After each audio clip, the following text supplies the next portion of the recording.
check mo na agad yung iyong Move It apps ngayon na. What's up mga idol? Ate Jovelyn Moto.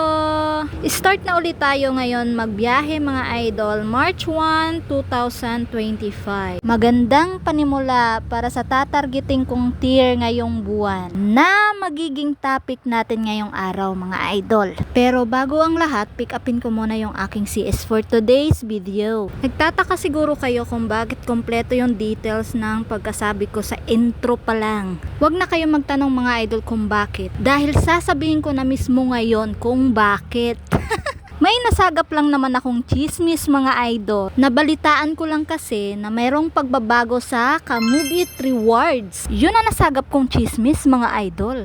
Kaya check mo na agad yung iyong Move It apps ngayon na. Para di ka mapag-iwanan sa balita idol. Minsan lang ako maging marites. So ito na yung chismis mga idol, makinig ha. Kung nakikita nyo sa screen mga idol, di ba wala na yung silver. Bali ang nakikita nyo na lang is gold, platinum at alamat. Ang balita ko kasi dyan mga idol, bali ang tatargetin nyo na lang po is gold, platinum at alamat kung ikaw ay matagal ng rider ni Move It. At kung ikaw naman ay bagong rider pa lang ni Move It, meron naman para sa'yo. Yun yung beginner. Kaya ngayon darating na March 1, 2025, ito yung mga rides na dapat mong targetin mga idol. Kung ikaw ay beginner, ang tatargetin mong rides ay 1 ride to 299 rides. At ang commission rate nito is 21%.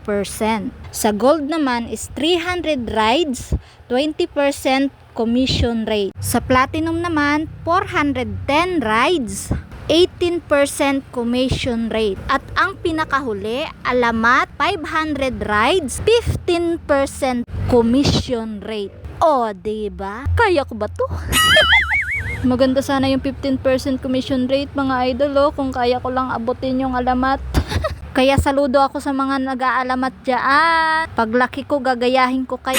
Di biro ang maging alamat Kaya sa mga kuya at ate dyan na nag-aalamat, huwag nyo pa rin kalimutang kumain at saka magpahinga. Iba yung pag-iingat lang po sana sa mga biyahe natin at magdasal tayo bago bumiyahe mga idol. Laging isipin na may uuwian pa tayong pamilya. Di masamang tumarget ng alamat pero masunahin pa rin natin yung ating safety, okay? Ako nga, gold pa lang yung tinatarget, hilong talilong na ako Yun pa kayang alamat yung tatargetin? Kaloka. Kaya saludo talaga ako sa inyo mga idol. Sa kakadaldal ko nga ay naibaba ko na pala yung CS ko kanina pa. Siya nga po pala yung aking first booking kanina mula Malabon hanggang Valenzuela. After nga nyan ay naghintay na ako ng booking dyan. Kailangan ko talagang makarami ngayong araw para makatarget ako ng gold.